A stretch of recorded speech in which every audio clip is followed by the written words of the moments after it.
With all these digital tools, it's all about finding the right balance. So they can improve efficiency, but they also introduce new challenges.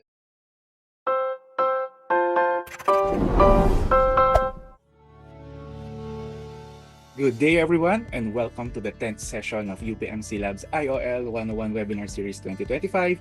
I'm JR Pingol, and I will be your host for today's webinar session. Let us virtually welcome Mr. Vinosh Jegatheesan. Over to you, sir. So welcome, everyone. Today I'll be speaking about a patient's journey with NHS Digital, enhancing care through personal health records. And the objectives of today would be to explore how digital tools impact the patient's journey in the NHS, how patients navigate the system, the challenges they face, personal health records, and how technology is shaping the future of healthcare delivery. So the NHS is a national health service which is free at the point of use, and it's funded by taxation. And patients can interact with the NHS in 3 different ways. So there's primary care, then there's secondary care, and then finally there's urgent care. So every UK resident has a unique NHS number, and it's really important for your medical records. So how do GP practices work? So they serve as the first contact point for most health concerns. The team is comprised of reception staff. There are also doctors, nurses, and pharmacists in the practice who help to provide consultations. And the general goal here is to reduce waiting times, improve efficiency, especially with digital tools. So this is the NHS app, and this app is really important for patients to help manage their care independently. Some key features of the app: they can book GP appointments without having to call the reception. They can order repeat prescriptions with 1 click. They can view test results and medical records. And finally, it's embedded with the NHS 111 symptom checker for self-triage.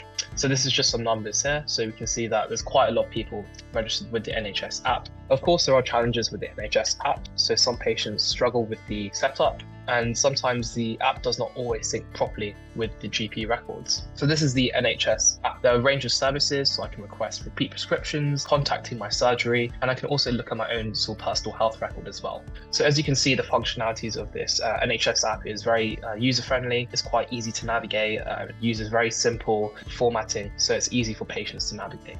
So now this is the personal health record section within the NHS app. So on the left-hand side, it'll have sort of details of the patient. So I can have a look at my allergies, what medications I'm on, current health conditions I have, and test results.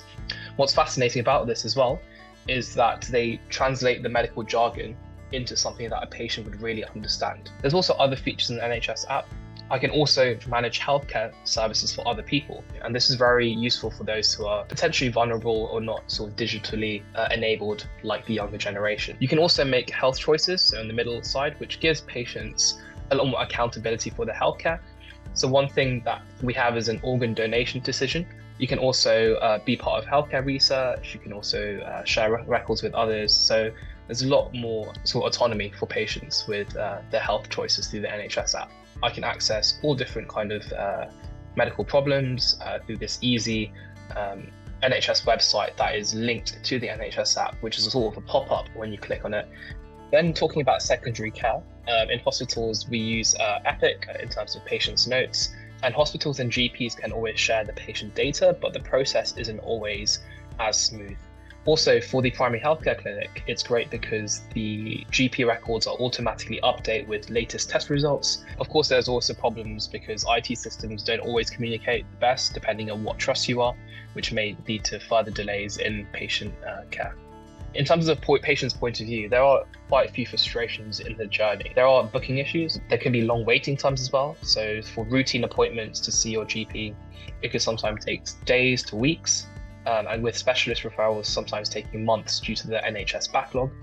There's also a digital divide, so some elderly patients really struggle to use the NHS app. And then finally, this fragmented communication with hospitals and GPs. Patients may also have to repeat their medical history at every step. So the frustration for doctors is within the UK, it's notorious that doctors have to spend lots of hours of work to do admin. So there's a lot of paperwork. There's also an overload of online requests. So patches and accurates actually flood GPs with lots of non-urgent messages.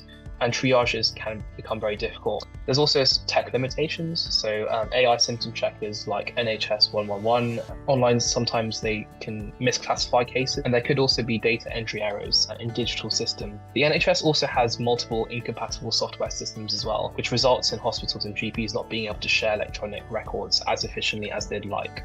So I guess with all these digital tools, it's all about finding the right balance. So they can improve efficiency, but they also introduce new challenges. So what does the future of healthcare look like for the NHS? So especially with ChatGPT and popularity of that, we're definitely seeing AI-driven chatbots coming in, triaging of cases, reducing the admin burden of doctors. There's also wearable integration as well. So the NHS is exploring ways on how to sync Apple Health and Fitbit with their records. So AI could potentially auto-process repeat prescriptions based on past data. But of course, with AI, there are many challenges as well. So some of the key takeaways that we've discussed today is that the NHS uses a lot of digital tools to enhance patient care. We also discussed a bit about how patients and doctors face frustration throughout the journey.